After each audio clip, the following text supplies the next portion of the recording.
what's up everybody? It is Kellen here from Start Your Systems, and welcome to an MX Simulator gameplay video with myself and none other than the one, the only Checkerz 448. Chris Riesenberg is in the house. Well, hello. We are doing some Red Bull straight rhythming today on a track that Chris made the replica of, and I've already gone down.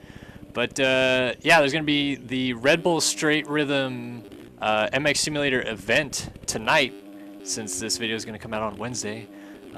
But that's going to be tonight at 6 p.m. Pacific time. That's 9 Eastern on Start Your Systems TV. We'll include a link in the description for you to go ahead and click on that. But since we got Chris here, and him being the track builder, figured we ask him a couple questions about the track leading into tonight's event. So first off, Chris, I mean, how was it building such a long straight rhythm as a replica? It was a lot of fun. When I saw the design, I hate usually building replicas in general, although I think straight rhythm's a really cool event. And didn't intend on building it, and then I saw the design and I thought it actually looked really fun, and like there was a lot of options and whatnot through the sections, so I decided to go for it. And it was fun. The whole terrain itself came together basically in the first night, like maybe within an hour I had all the jumps down. But then I literally spent more time than any other track, or as much as any other track, just tweaking and tuning on it, because there's so many ridiculous lines that you can do, because the biggest kind of difficulty for a track creator is keeping speed down, so you can't, because there's no fear. Like in real life, you're not just going to launch a wall jump 5th gear pin. Right. But in MX Sim, well, of course you're going to go for it, and if you can figure out a way to time it, you're going to do it. Right. So kind of preventing those lines, or even off the start here, these doubles, making it so you can't triple in, or yeah, that's what I was going to ask. Like, along the lines of trying to keep people from doing those crazy lines, what have you changed on the track since you built it originally to make it so it's not doable to do some of those things? Steeper, for one thing. In general, everything's steeper, but also the backsides that you're not supposed to land on, making them basically like walls, and then the faces I don't want you to jump off of, making those like walls so that you can't gain speed by jumping off of them, are a few of the things I did. The hardest thing was when I initially built this, I only had their track map to go off of, which was in a video, and it wasn't super detailed. So I was kind of making up what the rhythms were going to be. It's since evolved. I ended up making changes to replicate the actual event. But before, I was trying to allow it so you could actually double off the wall jumps, because that's what you could do last year at the actual event. So I figured that's how they'd build it again. And trying to do that where you could double and land smoothly enough to get into a rhythm, but not quad, was really, really difficult. Plus making the rolling the wall a legit line. Right. That was really tough. Spent a lot of time with that. And then also, I wanted the environment to be something special on this as well. So a lot of time went into that, which that's my weak point with making tracks for sure, is environments. Luckily, Alex's efforts stepped up huge. And actually, while I was gone to Vegas at Monster Cup right before, he had sent me some objects. He was like, here, you can use these if you want. And I told him to go ahead and throw them in while I was gone. Well, he not only threw those in, but he tweaked the environment that I had a bit, moved some stuff around. He's the one that made this skybox that looks awesome and makes it really feel like you're there as well. So a lot of that stuff happened, which was cool. Nice. That helped kind of motivate me when I got back. And then also Jack Jeffries built this start overhang. And all that kind of just gave me motivation, because it really started to come together and look like an event. So then I spent a bunch of time on the decals and the rest of the environment to make it all kind of come together. Yeah. So since like the actual straight rhythm happened, like what kind of changes went into getting it closer to the real track? Because I remember playing an original version that was, I mean, it was close to the track map, but it was off from what the real version had done. So like, did you just like redo the whole thing, or did you try to like just change a few sections up? Like what went into the process after the actual event? Well, because the event's a unique event where I actually charged people to race, which is new in general. And one of the things that I allowed people to do was pay early to get the track early. Well, there's guys already practicing on the version that was built off the track map.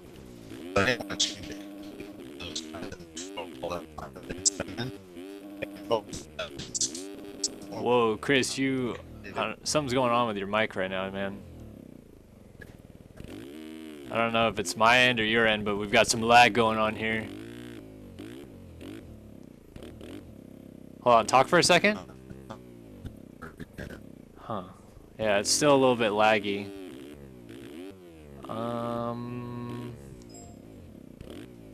Just a tick.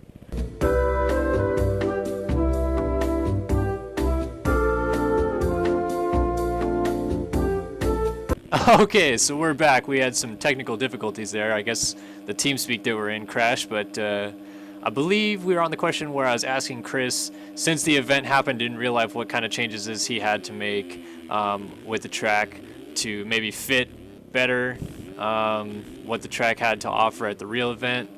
And you were talking a little bit about the event itself in MX Simulator, but go ahead and continue with that. Yeah, the event is a little different because you have to pay to race it, and as well as people can pay extra to get the track early and start practicing early. And guys had already been practicing on the version built off the track map, and I didn't want them just to lose all that investment of time that they put in practicing. Luckily, most of the main rhythm sections didn't change at all from the track map, so most of those can be reused. So basically from that point, I watched the real race. There was some sections actually gone. After the first 3 doubles, there was a roller section that's not even in the track at all. And then it's kind of like 3 tables in a row with a couple rollers down the backside between the dragons' backs was a sand section on the other track map. So I built that section in, moved some stuff around, and it also gave me a chance. There were some ridiculous lines you could do that I hadn't found on the practice version. So we were able to fix those, and a lot of that was just steepening up the walls and reshaping those a little bit and making all the rhythms work. So I had to make a little bit of changes based on that. Tried to leave the track to ride really similar to what they were doing in the real event, but I also wanted multiple lines to be available. So like down the first rhythm after the wall, you can jump onto the tables, which they actually were doing in the real race, but I left it so you can quad after you jump back off. And that makes those 2 rhythms pretty equal, as well as the last rhythm where they were on the real race just all going on the 3 tables to where you can jump over the tables. Just because being a game track, if you don't have those options, if everyone's doing the same thing, I don't think it's really all that exciting. Right. So wanting to make that a possibility. So there's definitely some changes that went in there, and more than anything, it just gave me a chance to fine-tune things a little bit more and really get things to flow together nicely. Also, being a straight rhythm, because there's no corners to separate you, the jumps have to separate you. Yeah. So a lot of thought had to go into, like, I couldn't just make it so you're pretty much wide open flowing through everything, because otherwise there's nothing to separate you at all, and there's not a lot of gameplay to that. So I had to give things to separate you. The whoops are a little bit gnarly because of that as well. So in the end of all the editing process and everything, are you fairly satisfied with the end product? Like, I know that whenever I talk to you about replicas, you're like, oh, replicas, I hate building them. But this is obviously a replica, and it seems like if it rides pretty well and you spend a lot of time on it. So, I mean, final thoughts on the track are pretty good, I guess? Yeah, I'm actually really proud of it. I feel like we were able to prevent the big lines, make it ride like the real race. I think it looks awesome environment-wise. It's probably one of my better looking tracks. I enjoy it still. I put so many laps down this thing and I'm still having fun with it, which is kind of the nature of the event anyways. But yeah, I'm really excited about it. I actually plan on building a couple more straight rhythms, just custom stuff, but using this environment. Now that it's built, there's no reason not to. Just right. Build some other ones that are fun and use some of my ideas and whatnot. But yeah, I mean, as a whole, there's nothing that stands out on it that drives me nuts. Other than the first 3 doubles they're challenging. That was, like I said, that was on purpose, so I'm okay with that. So I haven't even really looked too much at the sign-up sheet, I guess, if you will. Like, do you know who's showing up? Like, what's the competition's looking like tomorrow or tonight, I guess? Because I really don't even know. Yeah, it's pretty stacked. Probably the biggest thing is that Leclerc's coming back, and so the return of Leclerc is pretty cool. I think this is an event that obviously suits him because he's so blazing fast. We'll see if he has the consistency, but we know he'll have the speed, and who knows, he'll probably bust out some ridiculous jump line that I didn't even realize was possible, just knowing him. It's kind of like the James Stewart factor, is what I consider him anyways. So that'll be cool. Byron Downen signed up, and obviously always really fast as well. Jeremy Smith, And Wow. he's proven he's a hitter. Tyler Schmidt's actually been going really fast. He's got an inflated qualifying time right now. He pulled off something pretty ridiculous on his quali lap. Yeah. But even before that, he's been really consistently fast. So you might see someone like him step up. Robert Wilson's got a good time down, which I don't know what he did or didn't do to get that time. James Armstrong's in the right by the top 5 as well as Matt James. Those guys are fast. Ben McLeod is good. So that's the 450 Pro class. I tried to push all the top guys into the 450 class for the event, make them all race each other, and then hopefully allow somebody new to maybe win the 250. So the Lights Pro, Anton Edvardsen, Ollie Sundberg, and Matthias Lidman right now are your top 3 qualifiers. Nice. Got some foreign flow then a little bit, huh? Yeah, some fresh faces for sure. The TMFR team all signed up, as well as what was the Motorsport team. I'm not sure what their new name is. I know that I believe they're going through a name change at some point, are all signed up. Sweet. Some of the fam guys and JLV signed up and ran a qualifying lap. Oh man, JLV come back. I haven't seen him race since 2012 Supercross maybe. Anytime that he shows up to actually race is really cool, and he's into it. So hopefully he actually shows up. He signed up and qualified, and so that's pretty cool. And then the amateur class is going to be obviously wide open. Who knows? Yeah, exactly. Tried to make it a legit amateur class. Their qualifying times are pretty ridiculously good for a couple of the guys, but it looks pretty legit. I mean, they're slower than I am, and I'm pretty much a borderline amateur. So yeah, I guess that's... It's not like some guy's going to blow everybody's doors off kind of thing. Yeah, and right now Justin Spedley has the top time there, which I'm stoked to see because he's been a huge supporter since the middle of outdoors of the community. He threw some support to Barrington and SMR and myself to help kind of finish up nationals and whatnot. So that's been really cool. He's been really supportive, just encouraging us to keep going, doing what we're doing, building stuff and whatnot. So if he came out and won, I'd be really pumped on that. Whoa. So Blake O'Brien, who's Blake 901 on the forums, is second, and Nick Carvalho is third qualifying for AMS right now. Sweet. So I mean, since it's I mean, they had qualifying in real life to kind of set the brackets, but since you don't really have a set way of knowing how many signups you're gonna get, like what's exactly gonna be the format for the racing? Probably the hardest thing for me was figuring out a format that really works, because I wanted to make sure everyone gets a chance to race because they are paying to enter. Yeah. And I don't want people just to pay to run a qualifying lap. Like, that sucks. So what we've gone with the format, now that we saw what the entries are like, is the qualifying version has 33 lanes. That's going to allow 33 guys to race at once. Also, with the qualifying times being a little bit inflated by some crazy lines. Is the start of the night, it's actually going to be 4 runs on the qualifying version, which is basically land rush style racing. Everyone gets their own lane, but it's a drag race down the same track. And those will be scored like four moto format almost. You get 1 point for first, 2 for second, and so on.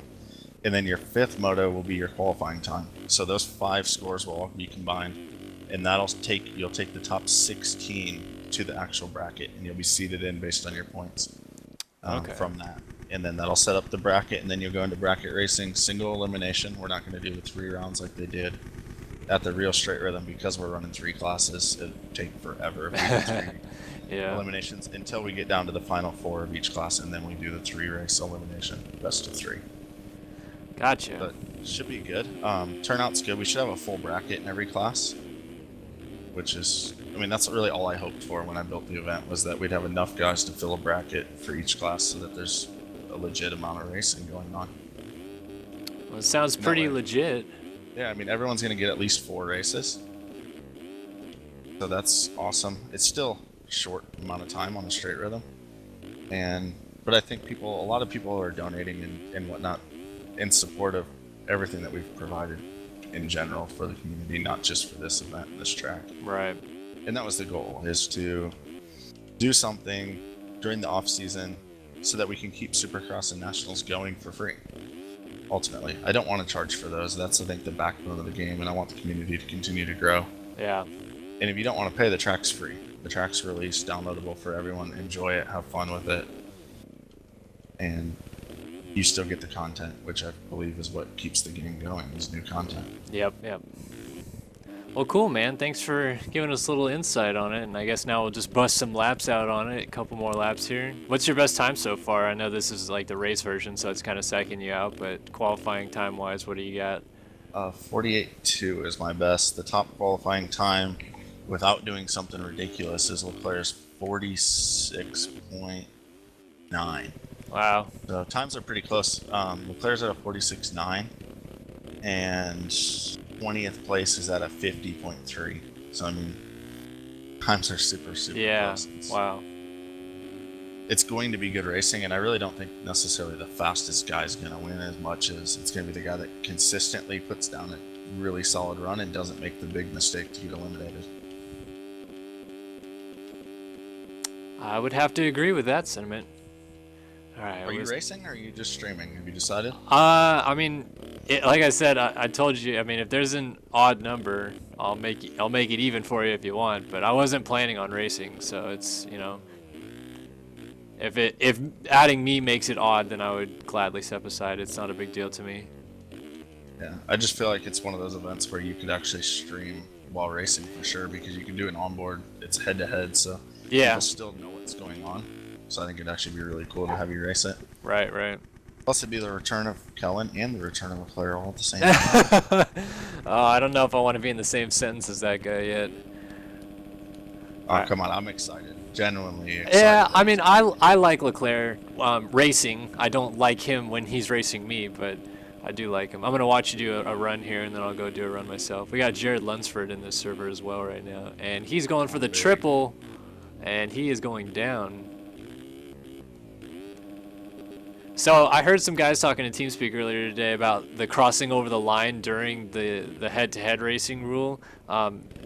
Is it basically you're gonna allow it unless you take the rider out or like hurt him in any way, some shape or form? It's really, really difficult to stay in your lane. Yeah. Jumping the crossings right now. But at the same point, I want to encourage guys to stay in their lane. So as long as you don't take the other guy out, you're fine.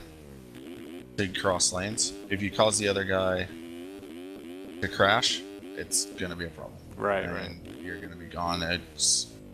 I didn't want to do it. If we just made it so you had to stay in your lane, sure, we could make guys stay in their lane, and they could probably do it, but they'd have to go pretty slow to do it, and it'd be pretty lame to get knocked out just because you crossed the line when it's so easy to cross the line. Right.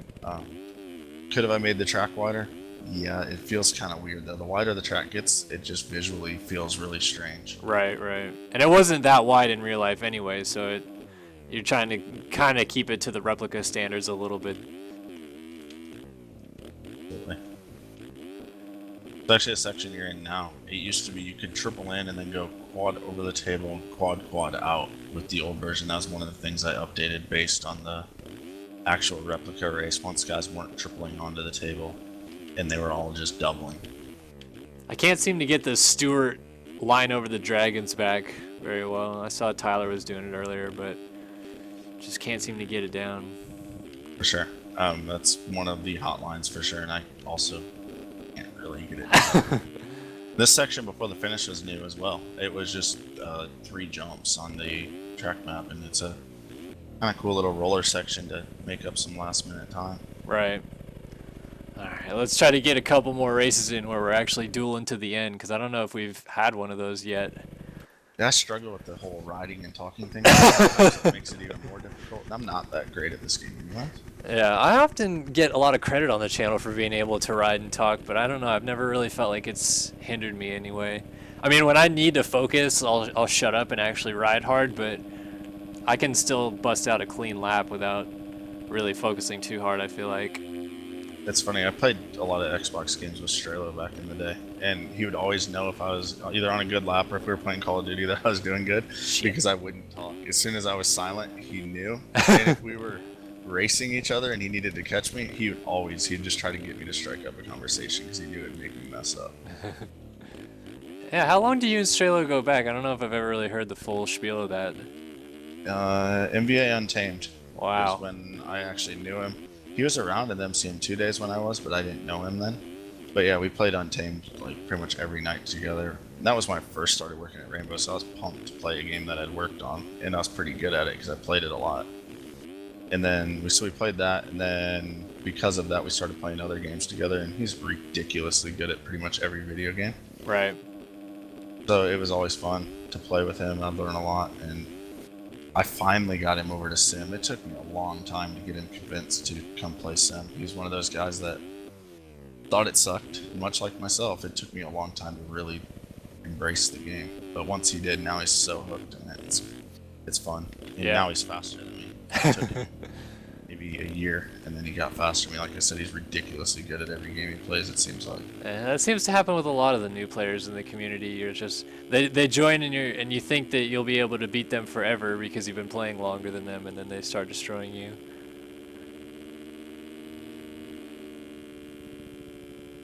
Again, I want to throw out another thank you to Sammy Holt from MXS Lobby for taking the chance hosting a new event and a new format to charge people, because I mean he kind of put his neck out there.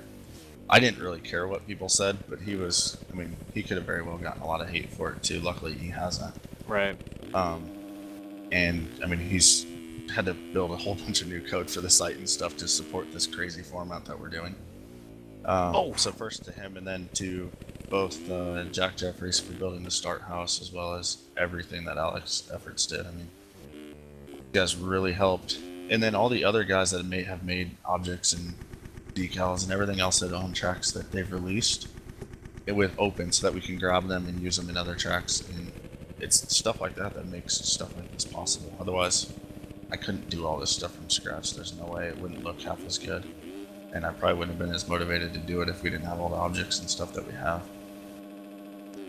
For sure, there's always awesome people like that help out. But that's cool to hear about the guys at Flowtech jumping in and helping out with that.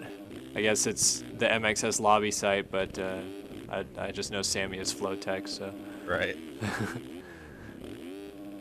All right, let's try to get a good finish here, Chris. Coming down to the end. Oh, that wall double. I was talking to Markham earlier today about that. That's the one that always hinders us, I think. Oh, I got the swap. Oh, you had me. I was quiet for a reason. The focus.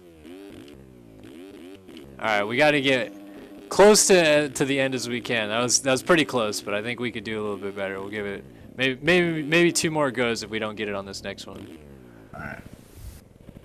The best of 3 format. You got the first one. Yeah. Let's hope I Now win we're this doing. one, otherwise we're not going to a third. No pressure. Go ahead and hit that restart. I was kind of waiting for you to finish, but that's a good idea. We can speed things up. Yeah, I crashed.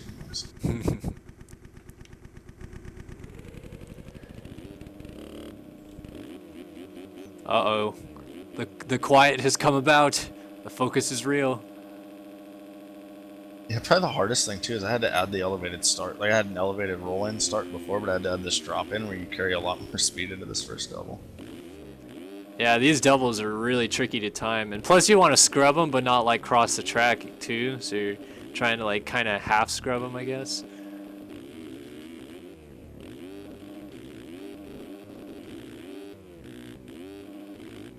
Funny, we're running different rhythms down this first section, and yet we come back side by side. That's awesome. Now the drag race is really on.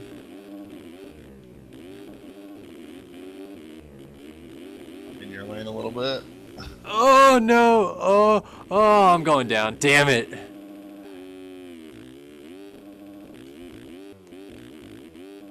All right, I had to make sure I nailed that quad. Now it looks like we're going down to the third one. Oh wow! I can't believe I went down right there.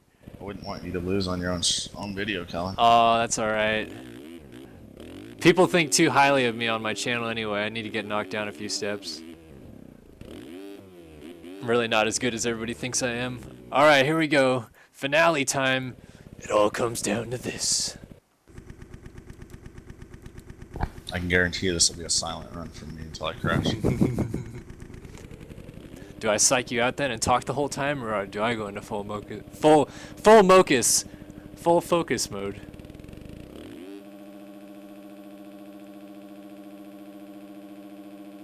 And they're off. Oh man, I already almost jumped off the side of the track. Oh, now I'm jumping to the other side of the track. Oh, clear it. Oh, how did I not go down?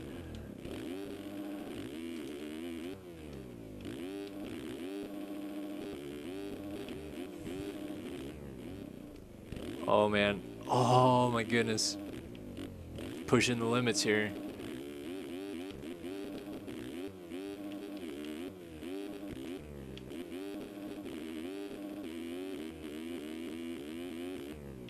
Oh, I'm down.